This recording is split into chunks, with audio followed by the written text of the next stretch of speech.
if you put this on a CT gauge, it's going to come back at like 220.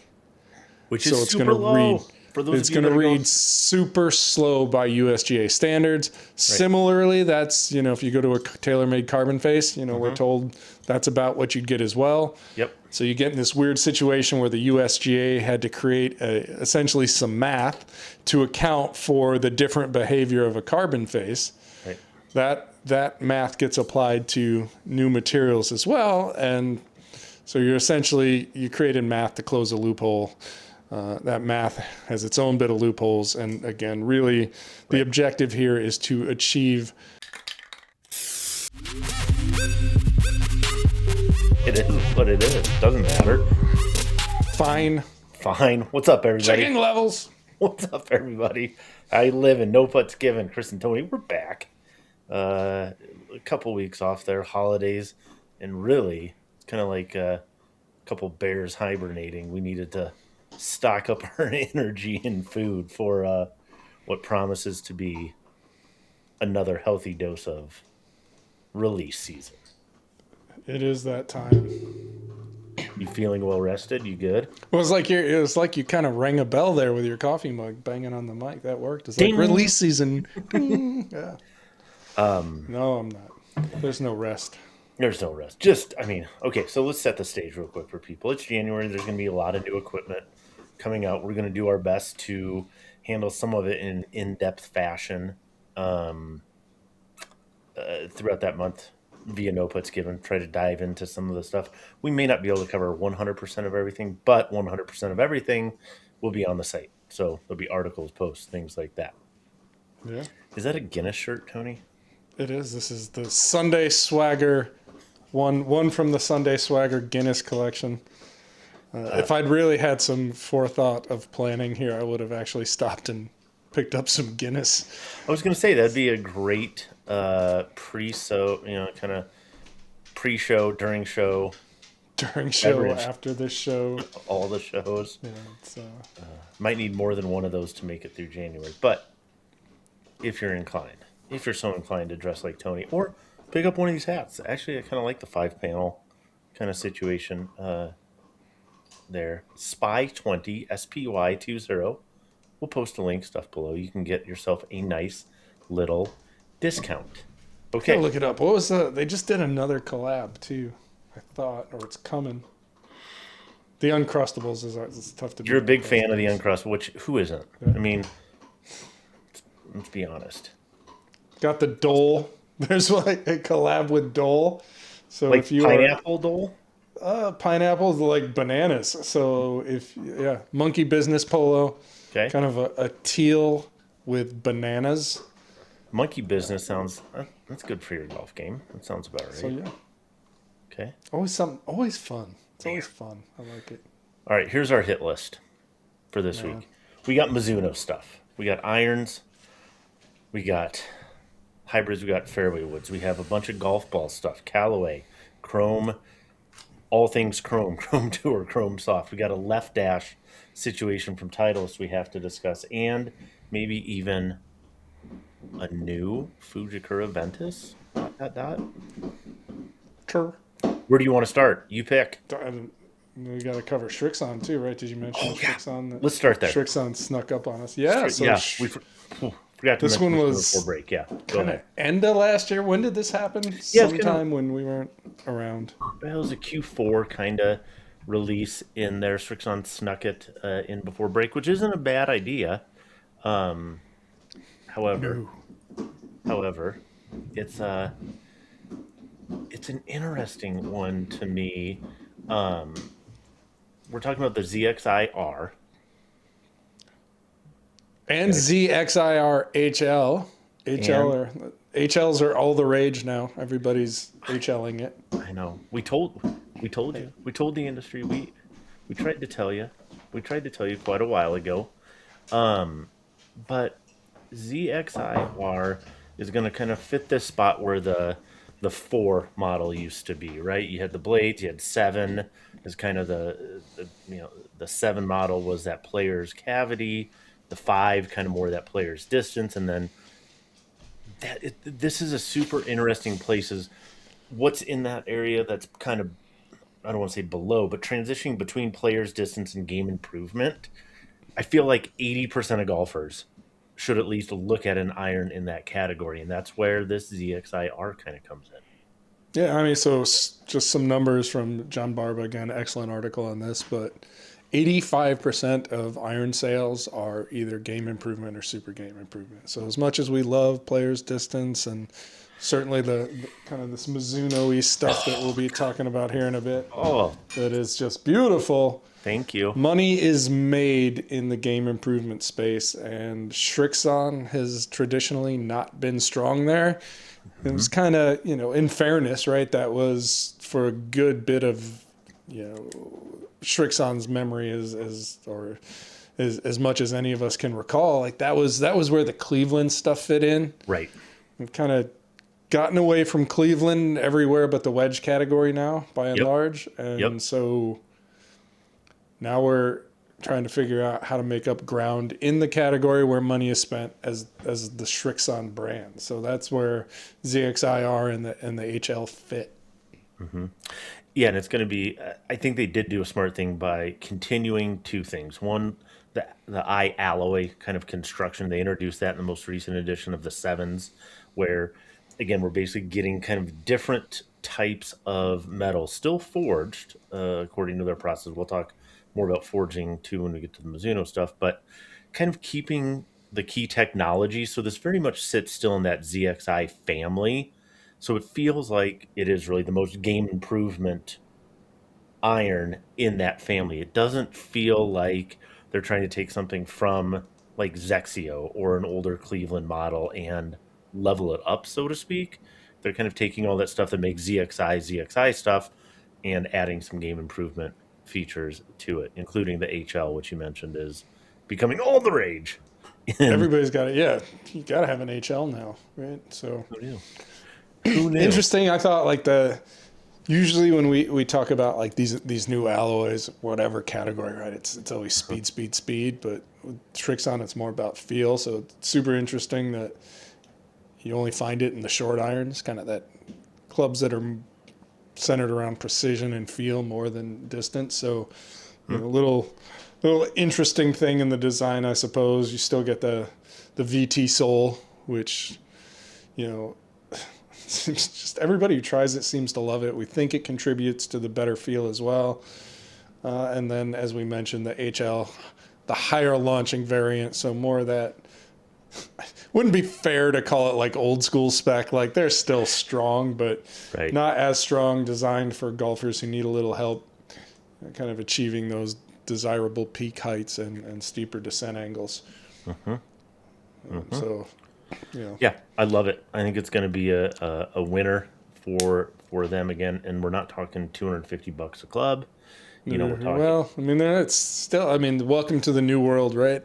We were talking about it earlier on a call. When I first started doing this, working at MyGolfSpy, and granted, it's 15 years ago, different world. Get off my lawn.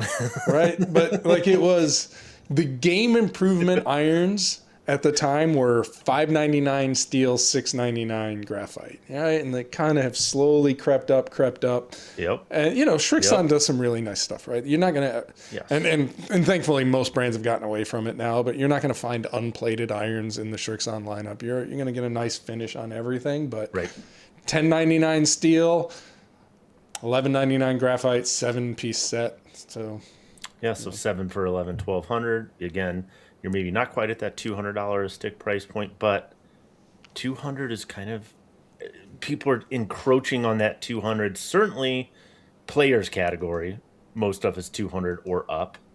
Game improvement and some of the other categories are starting to press into, where at least the shadow of the club is bordering on $200. We're getting there. Do the math. It's $157.14 per. So, 160, and that's if you're looking for an upside, it's cheaper than a wedge on a per skew basis, and you get longer shafts too. So hey, big win there, I guess. Let's talk Mizuno. These tend to go together. People put Mizuno and Srixon in similar conversations for good reason. in terms of domestic products, kind of mainline. Starting with irons, right? Let's start with irons. Yeah. I got props for everything. We're gonna slowly fill this bag as we. Yep, we're gonna call it a propertunity. We have propertunities throughout the. We'll start with the irons. Okay, start with the irons. So this is your deal more than this mine. This is my. I've been a big Mizuno guy for a long time. I have a soft place in my heart for them for a variety of reasons, and I'll explain a little bit about why that is. But first things first. So we have kind of two different roads here on the MP side, the Mizuno Pro side of irons. Now you have the S1 and the S3, which we don't have props for right now. I could grab mine, but I forgot. Wasn't thinking about that. Those are going to be your single piece forged, very similar to what we've seen from Mizuno for a long, long time. Your MP33s, MP60s. Timeless designs. That's your keyword, folks. Okay. Signature series is timeless. 4-year life cycle on those. So don't expect to see it a different. Timeless for 4 years. They are timeless, and that timeless is exactly 4 years long. Now, on the other side, we have the new series M, which is, if you want to say modern, that's fine. It's more timely. It's more modern materials, kind of taking advantage of everything they can do into an iron. And we have the M13 and the M15. Replacing 243, 245, which there's your 13. That's your cavity back, and it looks like a blade, but this is right. This is the player's distance hollow body thing. Yeah. Do you remember when the MP20s came out and we started? I don't remember it last week. Remember when they had you had 20 and then they had the HMB. And I believe we referred to that as the hot mother bitch. And so that one kind of became the 225 and the 245, and now you have the M15. What I want to point out here is a number of things. One, primary differences between the 13 and the 15. One is kind of the slot back technology, and one's kind of the hollow body technology. So the 15, it's going to be that hollow body design. Okay, where you got the cavity and you got a lot of stuff that they can put into that cavity to, in this case, typically what we're going to do is get something that launches the ball higher. So but we are way slimmed down from that original hot mother bitch. It is. I mean, this is. And again, why am I such a proponent of Mizuno irons?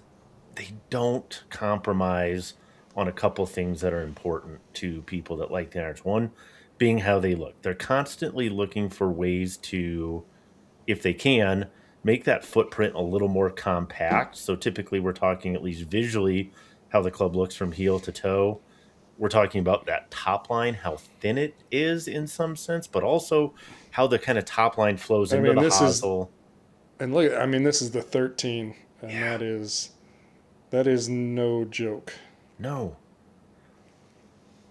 But get this. A little smaller, but still trying to find ways to improve forgiveness and other performance attributes. Now, again, if you want a club, hey, this isn't forgiving enough, you have the 925 series. You got JPX, right? We got JPX Forge, you got JPX Hot Metal. You have all the game improvement, super kind of game improvement-y options, that you want. But back to the 13, where was I? I was on the 15. Internally, you're going to have kind of a lot of weight that has been removed, from that hollow cavity area, and then it's going to be placed low and rear, right? Low and deep. Low and deep. Low, rear, deep. As rear as you can go in an iron, anyway. Which is fair. They're calling it tour, speed, and launch. If you look at each iron, too, yes, it's a set of irons, but really it's 3 separate constructions, which is kind of cool. So they really kind of take a look at the different elements of the set and say, okay, we're going to construct them slightly different. The 13 really to moderate that CG location. So you're going to be, 4, 5, 6, and 7 are still grain flow forged. You have the 4135 chromoly face and neck, 431 stainless steel back plate, and then you have a nickel tungsten weight that kind of floats Like I said, we want to pull that weight low, deep, rear, whatever, as you can. Increase launch, promote higher launch, right? 8 iron is the same as the 4 through 7 iron. You just lose that extra nickel tungsten weight because we don't need to launch it quite as high in that 8 iron. We want to bring the CG up just a little bit. And then 9 iron through gap wedge. It's a semi hollow cavity, so it's not a full hollow. It's like a cave that is kind of partially filled in. And then you just have the stainless steel back piece and the 1025 forged, grain flow forged HD material on the face and neck. So what you're saying is pretty textbook Mizuno. Straight up, pretty textbook Mizuno. I'm really excited for I think the 15 will do well. I think it's great. The 13 gets me all in my feels because it's actually faster than the 15. Some people might assume, oh, hollow body, thin face, this is going to be the hottest one. It's not. The 13 actually should have, and is designed to have more ball speed. We're not talking a lot because, again, we're in the MP category, but more ball speed than the 15. Again, you have 3 different constructions going on here, and it's just so pretty. That's the thing. They're just pretty. Mizuno calls it a player speed cavity. Again, you get the copper underlay, which they brought back in MP20, 2019, 2020, so 6-7 years ago. You have the grain flow forging, and we're going to talk about why that's important to them in a second here as well. But they also did something kind of cool on the sole this time. So, talking Mizuno, yes, we know the V-sole at Srixon gets a lot of love, rightfully so. A lot of better players like it, particularly players that are steep. Now, if there is a complaint, or has been, some players say, hey, that's a little too much bounce. If I'm playing on a lot of firm, tight conditions, that can be a little bit challenging. So, Mizuno, this is I don't want to say their answer but this is their sole design that they're using going forward. It's a tri-cut sole. Super subtle. Super subtle. You definitely see it a little bit more on this one. Yeah. Although and I argued it's there 3 surfaces. right there, you can kind of see a little bit. Yeah. So you have that little kind of a pre-worn leading edge, if you will. Almost like a very mild leading edge C grind type of thing. Exactly. And then you have the kind of chamfered back edge there, so a little trailing edge relief. Trailing edge relief. Let's put everything in wedge terms, right? Because that's really a grind. It's turf a grind. Interaction. Into the turf, the leading edge helps that get in but not get stuck in the turf, right? We want to be able to get in, and then the trailing edge, like I said, it's kind of like a rudder in a sense, helps us get up out of the turf. And again, it's very subtle, but it's a super, super important feature. And like I said, that is definitely part of what I think helps with the Mizuno feel part too. Like I said, anything that can get you to make center face contact more often is going to help a club feel better. So that certainly does it. Last word here on these things is, why do we make such a big deal of this term forged? Well, because people throw it around. Mizuno is very, very adamant that having a single piece forged head and neck is vital to grain continuity. So the face and neck, to be specific, right? Yep, the face and neck to be one piece. Because if you think of literally like a map where somebody would trace their path, like, oh, I walked all the way from Alaska down to the southern tip of Brazil or something. And you're like, okay, I can literally trace one whole path with no breaks, kind of how you could do that. Mizuno's going to tell you that having those grains of steel being able to run continuously from the neck, or the top of the hosel effectively, all the way to the toe, that continuity gives you the best opportunity to moderate the sound and therefore the feel of a club.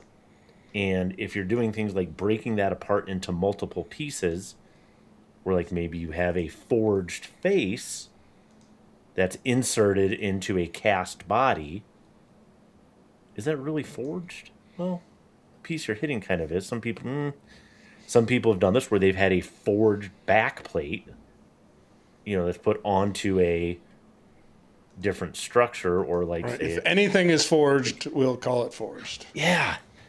Yeah, and there's definitely some people that are in their head right now. They're going, well, I've heard Mira, they do the spin welded hosel, where they basically take the hosel, right? That's separate, and they spin weld it onto the club head. Well, that hurts your grain continuity for sure. And people say, well, why would you do that? Well, maybe it helps with spec, tolerance, weight, etc. But I think Mizuno would argue that's a detriment to feel. So when Mizuno says, and the reason I'm harping on this is when Mizuno says it's forged, what they mean is it is a single piece. The face, neck is one piece. So you're getting that continuity throughout. And then from there, they can moderate feel based on geometric properties, right? Mass properties, where the center of gravity is, all those other kind of fun things. Whew. MP Fly High. How does that? I haven't seen it in person yet. How's that color look? It's really interesting. I mean, it's maybe you would appreciate this, and I'll just get mad about it, but it is similar to a Vokey nickel, maybe? It's definitely not slate blue, I'll tell you that. Sons of bitches. Anyway. Yeah, no, it's kind of made for a little bit of tricky photo work, trying to get this alongside the kind of that satin chrome of the other ones. So yeah, it's definitely colored slightly differently, which I like. It's funny, like it feels to me like it's roughly the same size as the original Hot Mother Bitch. Well, kind of, yeah. I mean, and I didn't get into this too much in some of the others, but a contour ellipse face, which is on the MP13 and some of the others, kind of a variable face structure technology that allows them to get a bit more ball speed out of every club. They've put that into the Fly High as well. And so basically, what does the Fly High do? Flies a hair higher and a hair faster. It flies high? Well, it is. Number one design priority, they said, is to get this thing peak height, right? When you're hitting this particular club, we got to make sure people can kind of achieve that peak height, and they're able to do that with a little bit new face tech. And like I said, I like the color. Top line's a hair thinner, a little bit more compact. Again, if that's important to you, like you said, doesn't look all that dissimilar from maybe that first MP20 HMB. So, boom. Yeah, boom. nice looking. Nice boom. looking. Let's go to the driver, because... Yeah, this is maybe, in terms of... there's going to be some interesting stories in the driver category this year, as there always are. But in terms of just a pure tech story, certainly, it's in the conversation. There's really two. This one and I think probably the Callaway, where you kind of lean into some distinct tech. But yeah, I think this one is super fascinating. First time I saw it, I'm like, oh, finally somebody else jumped on the carbon face. It's not carbon fiber. It's what is it? I don't know if you can read it right there, but it's nano alloy, which means small alloy. And this is, for the record, not some bullshit thing that Mizuno came up with. This is not this is a material they purchased. This is not in-house development. It already came with the nano alloy name. So what there you is have it? That. Because this really is the story for Mizuno Metalwoods, and it's absent on the fairway woods and hybrids, and we'll talk about that in a second. But the driver, this is the story. This is subtle blue on the crown, by the way. It doesn't come through, but just a hint of I'd describe it as like a really deep navy. You're just looking at me, looking at Chris, but yeah, high gloss. But this is the story that people are there to say, what's up with the face? So what's up with the face? Yeah, so background, right, as it just kind of started with curiosity and testing, and specifically really with the stealth drivers. So as most of our listeners probably know, in addition to the carbon fiber, there's a layer of urethane on the stealth face, right? Just kind of serves to protect the fiber. And so Mizuno was curious, did some testing, and what they did was take their titanium driver and just stick a piece of urethane on the face to see what would happen. Right. And actually got slower ball speeds, just a tick slower. Mm-hmm. So, all right, let's try something else. They tried a piece of nylon, and it actually got faster. So they were like, all right, well, that's interesting. And so then they took a look at this nano alloy material, which they're already using in their baseball bats. Right. So, you know, again, like the driver categories, John points out, Mizuno, really not the first name in baseball bats either, at least not at the collegiate level, but with nano alloy specifically, I believe it's kind of goes where the two pieces of the bat come together. Mm-hmm. They again saw good results. I don't have the number in front of me. Let me pull it. Actually, I have the article open, so let's just find the exact number. So 10 of the top 25 home run hitting teams at last year's NCAA baseball tournament used Mizuno bats featuring nano alloy. So 40%. That's pretty good. Right. And so what they decided to do was try the nano alloy on the driver face, and it actually got some speed. So a little bit of speed. So this is a coating on top of titanium. So still kind of a titanium face. Notable, you know, we've talked about this before, where TaylorMade has had trouble with carbon faces is both delamination, right, kind of the layers separating, as well as the face just coming detached from the body where, you know, the glue bonds fail.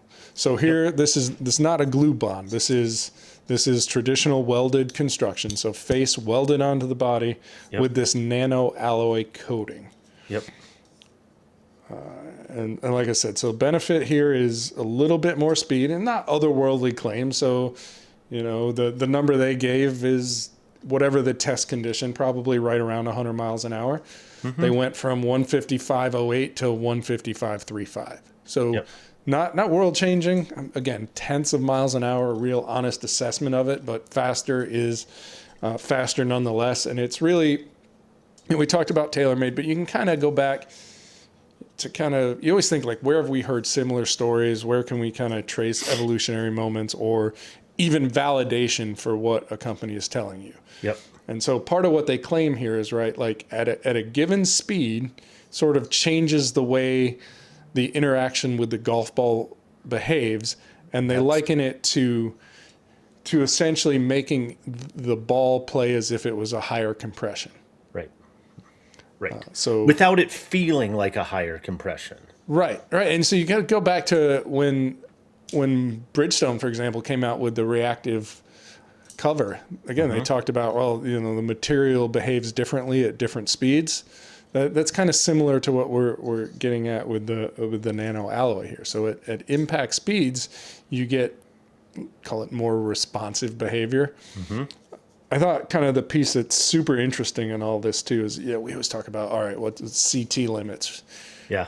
And we talked about it last time out. Plus or minus, by the time you get to with tolerances, 239. Thank you, just for TO. So 239 is the limit, 257 with tolerances. Core test, nobody uses the core test. That's not even really a thing anymore. Nope. So that 0.830 number, not a real factor. But really interesting, Mizuno says if you put this on a CT gauge, it's going to come back at like 220. Which is super low. It's going to read super slow by USGA standards. Right. Similarly, that's, you know, if you go to a TaylorMade carbon face, you know, we're told that's about what you'd get as well. Yep. So you get in this weird situation where the USGA had to create essentially some math to account for the different behavior of a carbon face. Right. That math gets applied to new materials as well. And so you created math to close a loophole. That math has its own bit of loopholes. And again, really the objective here is to achieve higher COR at legal CTs. And again, you know, there is a formula that adjusts the CT, but on paper, before you get to it, this is going to read really slow, but Mizuno says it's going to be really fast. So that's kind of your big picture version. And then, you know, worth a mention, two versions. This is the Select, which is the more compact player's profile. And then the standard JPX1, which is probably should have mentioned the product name by now, but there you go. JPX1. That's your kind of more standard profile. Higher MOI. You know the deal, right? Big one is higher MOI. A little more forgiving. Going to be lower spinning, a little bit faster peak ball speeds just because physics. Yep. But there you go. Yeah, so I think this is really interesting to see if Mizuno can make inroads in the driver category. That's kind of been this ongoing challenge for them. Yep. They understand you can't compete at the same price point with Callaway and TaylorMade if you're Mizuno.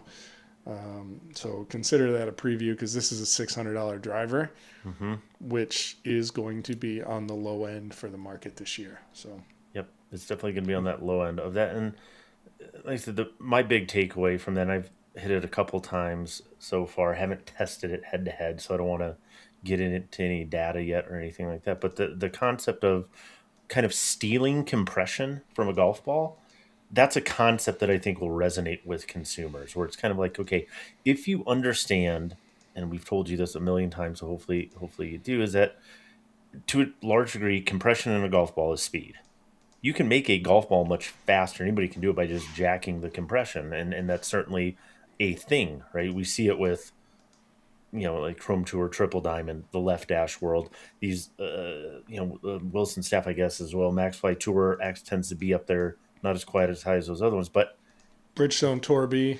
Yeah, by and large, your fastest golf balls, ones where we record the highest ball speed, are your highest compression models. So, okay, well, if I can play a ball that's maybe a slightly, not lower, we're not talking like 75 compression or something like that, but if I'm playing a ball that's maybe 89, 90 compression, like a Pro V1, and I can get a little more speed out of it because it performs off the driver, that's something like a low 90s compression ball, that makes sense to me and would be a reason why I might try a Mizuno driver in addition to some of the other ones and say, hey, maybe I can save $100. Is this going to be a little bit of speed? Just a little bit. I wish the fairway wood hybrid stories were as compelling. They're not. Yeah, I mean, we'll just show them. You can breeze through this. With all due respect to Mizuno, this is like, hey, yeah, we made it a little bit better, but ultimately it's just like, and yeah, we made a fairway wood. And it's ST stuff. To me, it's kind of that, how you get that middle version on the iPhone where it's kind of effectively the same with one or two little changes. Biggest change there is the leading edge. They made it a little bit more blunted. Core-Tech chambers a little bit improved. They're going to be like $349, $279. So still maybe a couple bucks cheaper than some others. The only other thing I would point out, big win, is you do get adjustability on every model. So 7 wood, 9 wood on that side. On the hybrids, you are going to have that adjustable hosel throughout. Downside is it's one model. So, in some brands you get a tour, you get a standard core model, you get a draw bias model. With Mizuno, where they're at right now, you're going to get one model, which is going to be kind of more like that core model, balanced profile, fit a majority of players. So I'm not saying anything bad about it. It's just not nearly as exciting as nano alloy.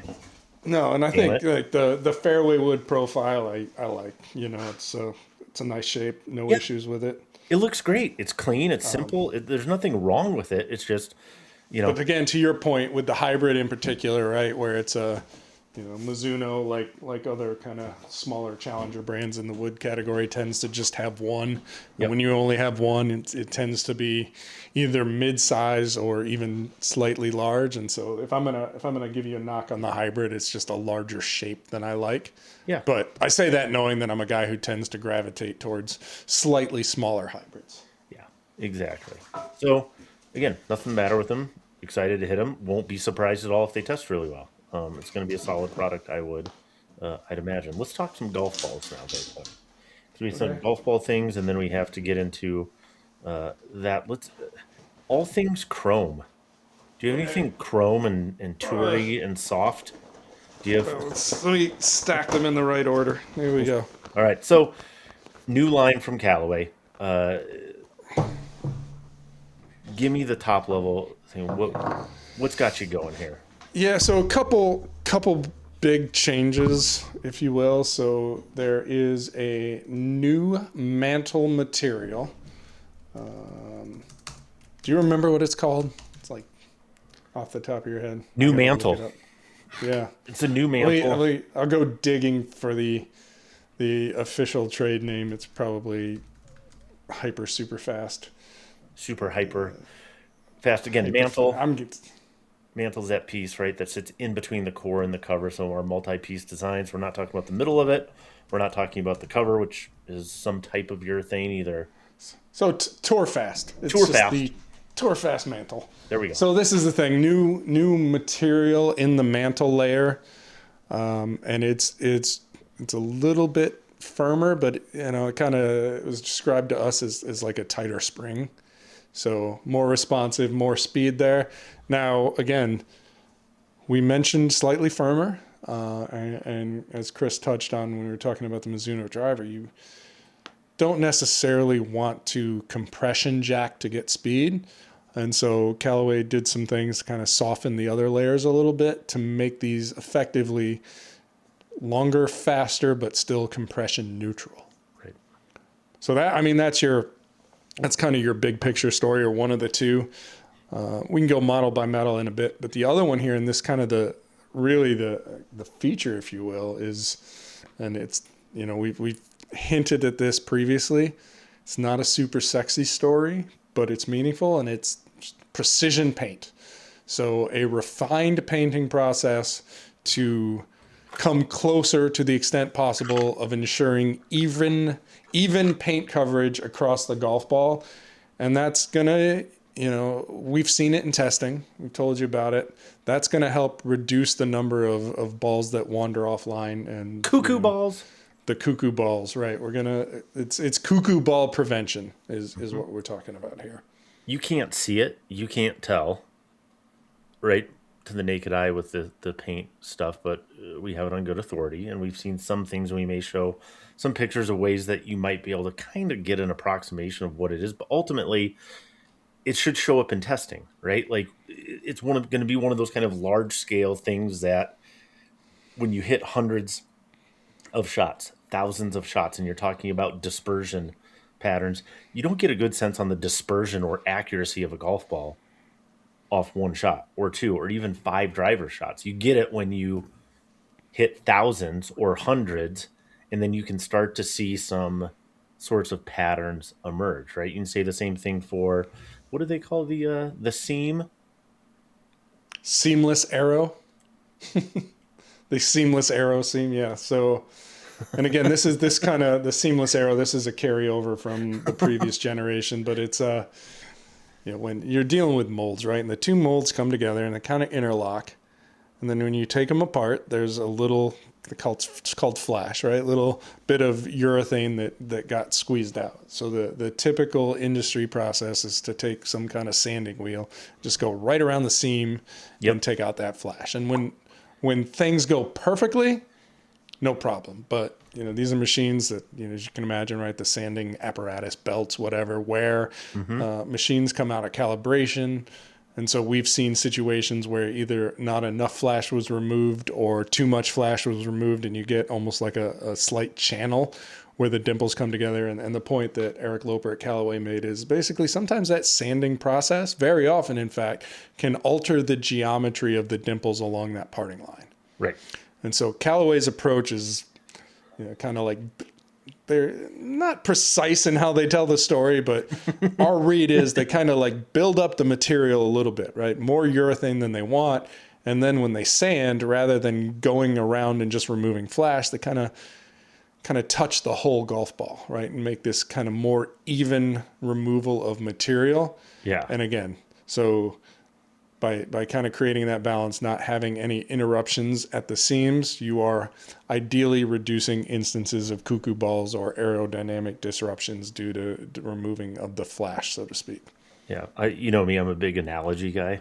And so when they were telling a story, and I'm trying to think, okay, how does any of this matter to the consumer? How does it kind of resonate with the consumer? Like, imagine that you had to kind of just, retrench a little bit of a line in your backyard for a sprinkler, and then you sodded just that area, and it's like, okay, cool, I can either just grow that sod and trim it, right, or I can let the entire yard grow and then mow it all to the same uniform height.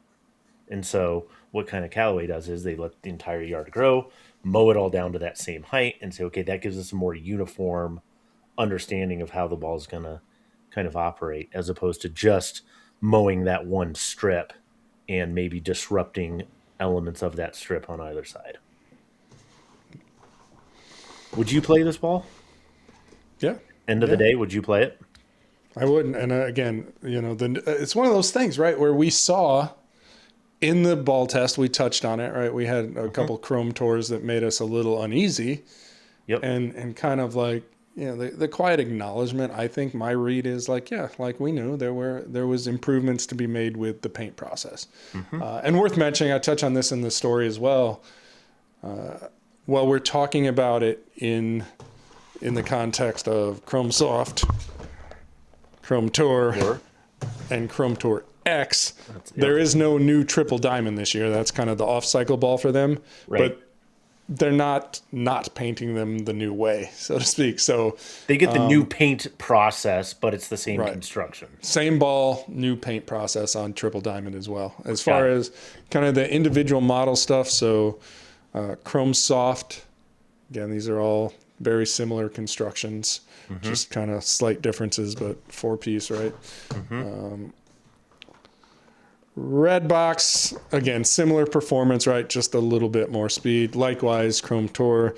This is your direct Pro V1 competitor. Yep. Similar performance, right? Same performance spec. Again, because you're always wanting to get a little more speed, a little more distance if you can out of the golf ball, but you're not trying to dramatically change it from one release to the next, because then it ceases to be what it is. Right. And it starts to infringe on something else in the lineup. Now, the notable one here to me is Chrome Tour X, where they have intentionally gone out of their way to drop a little bit of spin. It's going to be most notable in the long game off the driver, where Chrome Tour X was, certainly one of the higher spinning models. So they've tried to drop long game spin while maintaining the greenside stuff. So, I would not say that this was an unplayable level of spin.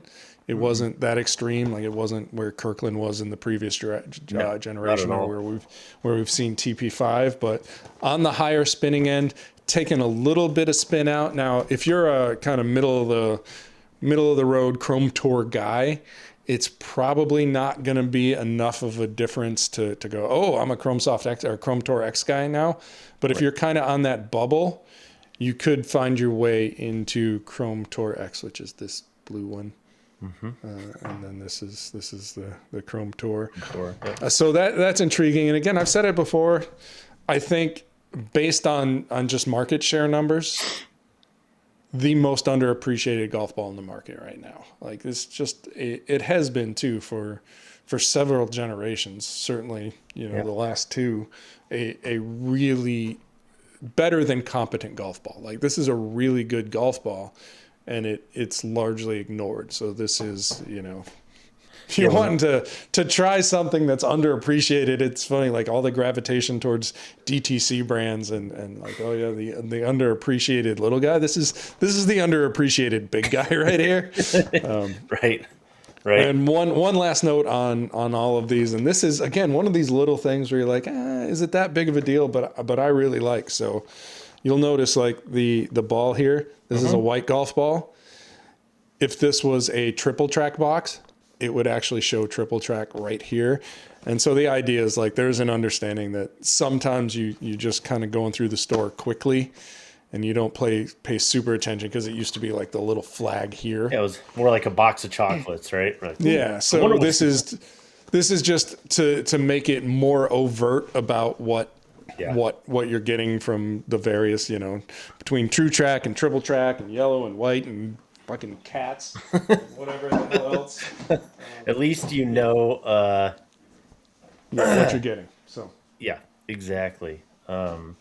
No, I think, again, things I like about golf ball advancement. One, it's not the same cost barrier to entry to maybe try something. $57.99 a dozen. You know, the cost is going up, so it's not insignificant. So again, people are going to say it's $60 a dozen. I'm not going to argue with you on that. I'm not willing to go. I'm not saying 57. I'm not willing to call 57.99 60, if only because I know we're a minimum 2 years away from 59.99, and that'll be 60. So we'll save 60 for when it actually is 60. But we're creeping there. We're definitely creeping there. But pleasantly surprised in early testing that I've done with it so far.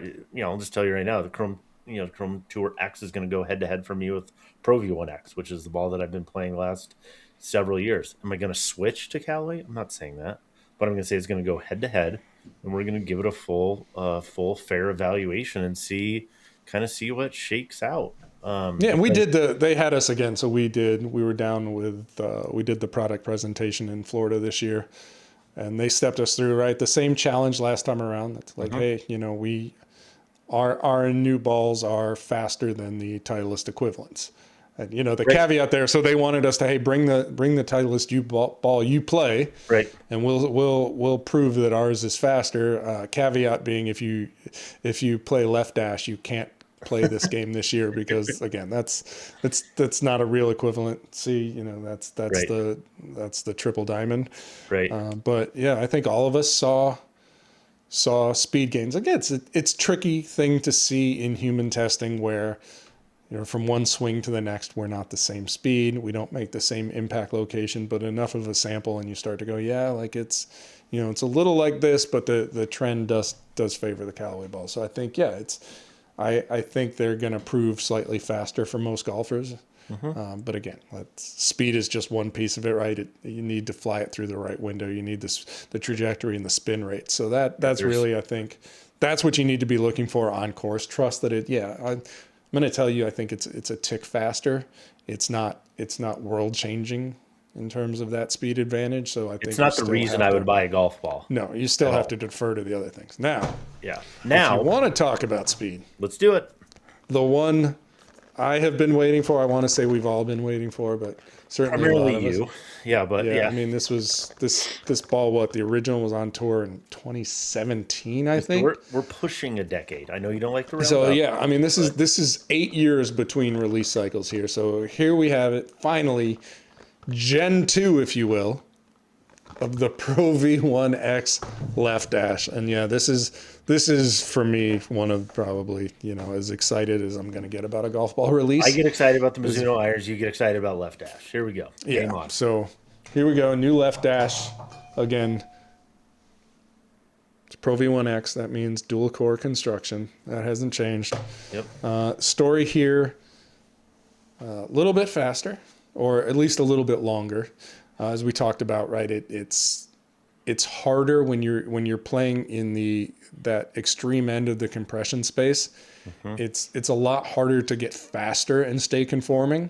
Right. But you can get longer. You're already kind of balls to the wall, right? Like you're redlining it kind of. Yeah, you're flirting with disaster with every production run. Right. So story here, right, is to kind of address some of the shortcomings of the original left dash. Which were what primarily? Like what was greenside spin, soft feel, right? And again, this is still a firm golf ball, people. Yep. And Titleist isn't making any wild claims about greenside. I think you're going to see a little bit more spin, and that's really all you can ask for. And you're going to get, Titleist says it should be a little longer for a lot of golfers, not everybody, right? That's always the caveat, right? Because launch and spin still matter. A lot. Really, the thing is, what you may notice, may not, how you get the distance, it's a slightly lower trajectory. So that's kind of right. The USGA tests at a prescribed set of parameters, and so when you can kind of tweak something outside those parameters, and still get a little more distance. So. Again, not otherworldly. This is not, 10 yards longer or anything like that. It's going to be a little longer. Hopefully you'll notice a little bit softer feel on and around the greens. A little bit, maybe a tick more spin there. But as we talked about, right, it's critical that this remain left dash.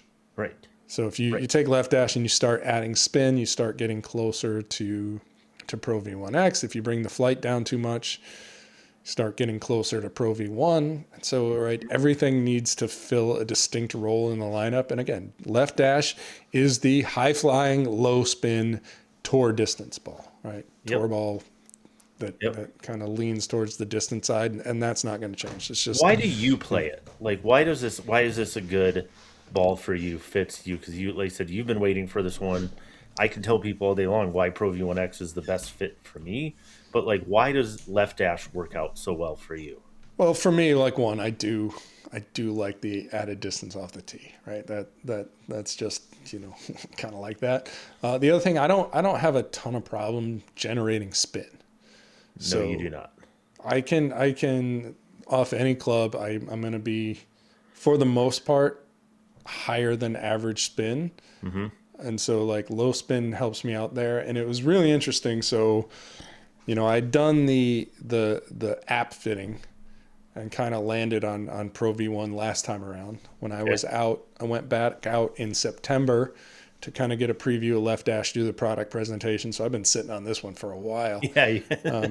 And that was really interesting. A case like you wouldn't think necessarily left dash or Pro V1, right? You wouldn't necessarily think that that's the bubble, but again, like Pro V1X, higher spinning. So that one comes off right away for me. AVX just doesn't do what I need it to do. Yep. So I'm, that's kind of, hey, what's left, right? It's Pro V1 and or left dash.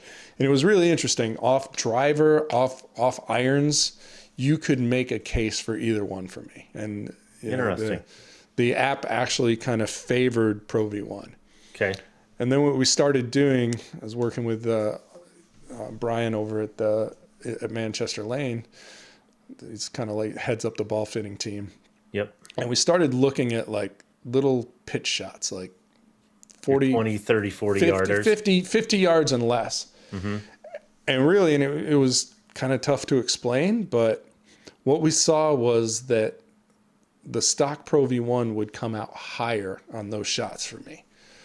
And so like I like that low wedge shot. Like I want it to go in low and rely on spin to stop it. I don't like feeling like the golf ball is jumping on me on those wedge shots. And that's what I felt like Pro V1 just wanted to kind of jump up on me, and left dash actually on those shorter shots came out flatter. So that was, and it was repeatable. And I was like, yeah, this just seems to be like, I'm more comfortable with that flight. All other things being not necessarily equal, but within, kind of the same realm of playability. Mm-hmm. Like that for me, like this is where I find the distance. And then when we did the SM11 fitting out at TPI, and that's all like, I like I said, I've said 100 times, I wish everybody could go through it. But we understand most people can't. But the thing to understand is they pretty much say, all right, where do you want to hit from? Mm-hmm. Have you hit different shots? And by and large, they tend to be, 30 to 60 yards. You're hitting a lot of partial wedge shots there. Mm-hmm. And so hitting the new left dash and the Vokey fitting and seeing that it was stopping, right? It wasn't really rolling out on me. It was like, it was doing everything I needed it to do. It just kind of reinforced it. So I think there's more greenside spin. Certainly. And again, it's never going to spin like a Pro V1X around the green. Nope. But if you feel like you can get enough out of it, then it's kind of worth looking around. I think it's really interesting for players that are into, once you get into that and you want to dig into the weeds a little bit on the ball fitting stuff. And it's a great year. It's always a great time to do kind of that nuanced stuff on ball things. But I think that's such an important thing that some golfers forget is like, and everybody's going to have different versions of this, but kind of your own make it or break it shot. And to figure out what that is. For me, it's not that 22-yard shot around the green. The Pro V1X does what I want. But for me, it's kind of these partial iron and wedge shots where I want to see a certain flight and feel. And I need a little bit more spin. As my swing is, we know, a little more shallow, I don't generate too much spin. And playing in Colorado, it's okay for me to have a bit more spin to err on the left side dash of that. is dangerous in Colorado. Left dash, you could win a lot of simulator battles, but I don't think, you want to have a certain amount of spin because spin is control, right? Think like spiral revolutions on a football. Like yeah, you may be able to hit a knuckleball and this thing might carry, it may never come back, you know?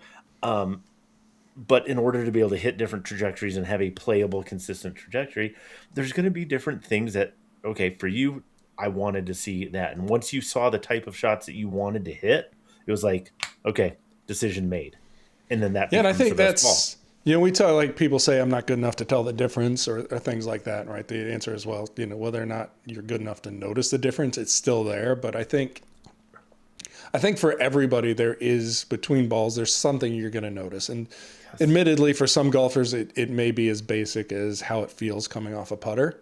Mm-hmm. But again, for me, like, the difference it was not necessarily where I would expected to have seen it, but it was very clear. It was like, yeah, no, that's what I want. That's not what I want. Yeah. My contention would be that every golfer is good enough to tell some difference. Not every golfer is willing to spend the time to figure out what those are necessarily, and that's totally fine. But this idea of, I'm not good enough, I can't tell a difference. I don't believe that. You're good enough to tell the difference between an extra large jacket and a medium jacket. But are you willing to take the time to fit them on? Yes, you may not get the nuances and the differences between the types of fabric and how it hangs and the polyester percentage and whatever. Okay, cool. But there's a lot of differences between golf balls, and you're going to be able to notice something somewhere if you're willing to take the time to kind of do it and do it right. And I'm not saying you have to go all the way down the rabbit hole to the very nuanced details that some people want to, but everybody's good enough to tell a difference somewhere. Yeah, I mean, really, like, take two balls you're thinking about, right? You might like one of these, choosing between them, whatever it is, and go out and hit 5 to 10 shots of any type of shot you would hit on the golf course, right? So, roll 5 or 10 putts, hit 5 or 10 drives, 5 or 10 long irons, 5 or 10 mid irons, and then again, go around those greens, right? And see, how is this coming off my wedge? Right. How does it feel like somewhere it could be the putter. It could be putting, right, where you're like, God. Somewhere there's a difference, and somewhere you're going to find a reason to prefer one over another. Yep, exactly. And we're going to have a lot more too. Last couple words on Ventus. So, new Fujikura Ventus coming out. You got one there? TR. This is TR Blue, but now we got Ventus Plus. So we saw the VeloCore Plus last year make its way into blue, red, black, and now this is where they started last year too, which was the new blue. The last time around, yeah. Now it's lather, Ventus. rinse, repeat. Yeah. So now the Plus appears to be making its way through the TR lineup, starting with TR Blue. Not major changes. If you like TR before and you're a TR Blue person, the TR Blue Plus, you're not going to probably notice a tremendous amount of difference. My bigger question is this, Tony, do you think Fujikura should stick with Ventus? I would never make anything but Ventus if I was. And just run this thing like Pro V1 and just keep coming. Yeah. Because we talked about this before. In the history of golf equipment, or at least in the modern history of golf equipment, there are very few brands and product lines within those brands that have truly differentiated themselves. Like, you're talking about, like, Hall of Fame, pantheon of greatest products ever made. Yeah, Mount Rushmore kind of stuff. Right. And so, like, the top of that list is the Pro V1, right? And we've joked with Titleist, like, guys, 25 years, it's about time for Pro V2. Like, can we get to it? But no, like, you have such a valuable commodity. You have such a high amount of earned credibility, right? And that's, I think, where Fujikura is with Ventus, where, that original just took off. And, I don't know, like, I don't necessarily think that TR resonated the same way as it is kind of like that. You mentioned, like, the iPhone release, right? Like, TR kind of feels like the version between versions, even though it is a different profile. It's kind of like we talked about, like, so the TR Blue kind of sits between the blue and the black in the standard Ventus lineup. Right.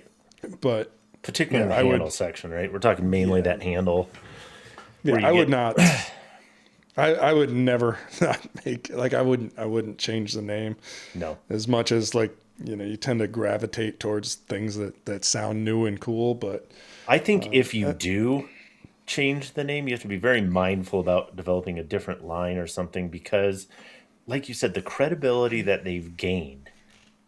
And again, I don't think as a company you can necessarily plan on this because you don't know. But once you have it, right, the amount, it's like, man, it's like you bought a property that just went up 800% and now you have all this equity.